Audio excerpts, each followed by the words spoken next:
Finally এতদিন পর আলপনাটা আমি পরিপূর্ণভাবে শেয়ার করতে পারলাম। অ্যাকচুয়ালি ভিডিওটা আমি অনেক আগেই করেছি, কিন্তু এডিট করতে পারিনি, তাই জন্য শেয়ারও করতে পারিনি। আগের অংশটুকু তো আমি আগেই শেয়ার করে দিয়েছি, তো এরপরের বাকি অংশটুকু আমি কমপ্লিট করছি।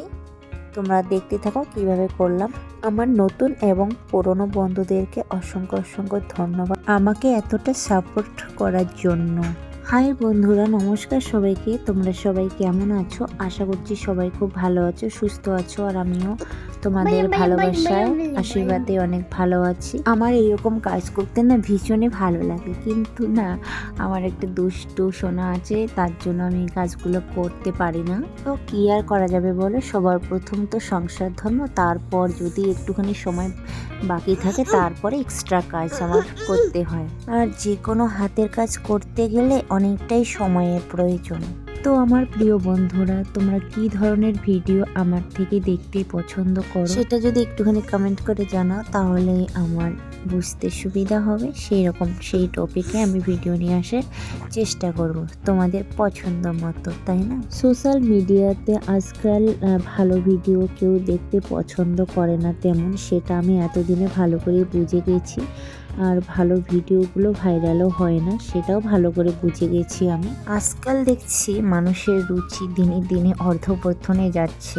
যারা কষ্ট করে তাদের ভিডিওগুলো ভাইরাল খুবই কম হয়, আর যারা একটুখানি ন্যাকামি করে তাদের ভিডিওগুলোই দেখি বেশি ভাইরাল হয়। আর বেশিরভাগে দেখি সেই সব ভিডিওগুলোতে মানুষ বেশি উৎসাহ দেয়, সেরকম ভালো ভিডিওর কোনো গুরুত্বই নেই দেখছি। যারা নোংরাভাবে ভিডিও করে ভাইরাল হয়ে গেছে তাদেরকে দেখছি লোকজন প্রণাম করতেছে।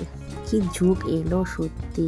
অ্যাকচুয়ালি আমি কাউকে আঘাত করার জন্য বা ছোট করার জন্য আমি এসব কথা বলছি না। সোশ্যাল মিডিয়াতে যেসব দেখছি সেগুলোই আমার মনে আসতেছে আর বলতেছি, না জানি কেন বলছি নিজেও জানি না।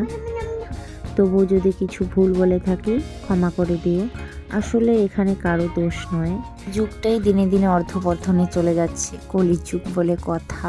আর এটার একটাই মূল কারণ, সেটা হলো টাকা। আর সত্যি টাকা না থাকলে জীবনটা পুরোই অন্ধকার, একদম অন্ধকার। তাই কে কিভাবে ভাইরাল হচ্ছে সেটা বড় কথা নয়, সাকসেস হওয়াটাই মূল কথা, যেটা বুঝতে পারলাম আমি। তাই যে যেভাবে ভিডিও করে সাকসেস হচ্ছে সেটা একান্তই তার নিজস্ব ব্যক্তিগত ব্যাপার, পুরোটাই তার ক্রেডিট। সে যোগ্যতা অনুযায়ী সাকসেস হয়েছে, ভালোভাবে হোক খারাপভাবে হোক, সেখানে আমার বলা শোভা পায় না জানি, তবু বললাম কিছু কথা, তার জন্য ক্ষমা প্রার্থী।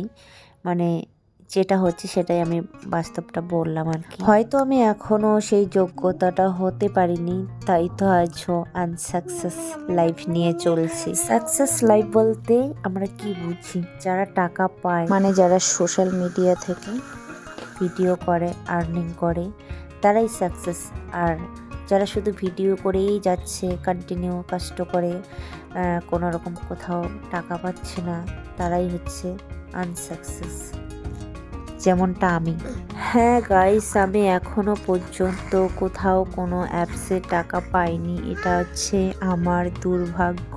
আমাকে অনেকেই জিজ্ঞাসা করে যে আমি কোনো টাকা পাই কিনা, তো সেই জন্য আমি এই ভিডিওর মাধ্যমে বলছি আমি এখনো পর্যন্ত কোনো অ্যাপসে টাকা পাইনি। আর ইনস্টাগ্রামে আমার 1 লাখ ফলোয়ার্স হতে পারে, এখনো পর্যন্ত আমি কোথাও কোনো টাকা পাইনি। তো যারা জানতে চেয়েছিল তাদেরকে উদ্দেশ্য করে কথাটা বললাম আর কি।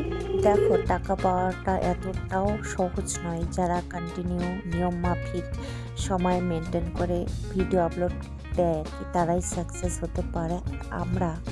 আমি নিজের কথাই বলছি, আমি কোনো দিনও টাইম মেনটেন করতে পারি না। এটা আমার প্রথম থেকেই। আমি যেদিন ভিডিও দিব 3টা, কোনো দিন দেখা গেল একটাও ভিডিও দিতে পারলাম না। এটা নিজের ভুল, আমার নিজের ভুলের কারণে আমি এখনো আনসাকসেস। তো তোমরা আমার মতো ভুল কেউ করো না। তোমরা যারা ভিডিও করবে বলে ভাবছো, সব কিছু নিয়ম মাফিক, মানে নিয়ম মেনে চললে অবশ্যই তোমরা সাকসেস হতে পারবে। আমি পারলাম না তো কি হয়েছে, তোমরা অবশ্যই পারবে। অ্যাকচুয়ালি সব কিছু তো টাকাটাই নয়, এটা আমার একটা ভালো লাগার জায়গা, তাই আমার ভিডিও করতে আমার ভীষণ ভালো লাগে মন থেকে। শুধু টাকাটাই সব কিছু নয়, সাকসেস হবে না হবে সেটা সব ভাগ্যের ব্যাপার। প্রথমত কাজটা তোমাকে কন্টিনিউ করে যেতে হবে ভালোবেসে, দ্বিতীয়ত লজ্জাটাকে ভাঙতে হবে, তৃতীয়ত উল্টাপাল্টা কিছু ন্যাকামি করতে হবে, তাহলেই তুমি একদিনেই ভাইরাল। এটা আমি 5 বছর হয়ে গেল এখনো পারলাম না করতে, তাই তো আমি আজও আনসাকসেস। তো যাই হোক, তোমাদের কিরকম লাগলো ভিডিওটা অবশ্যই জানাবে বন্ধুরা। Tata, bye bye.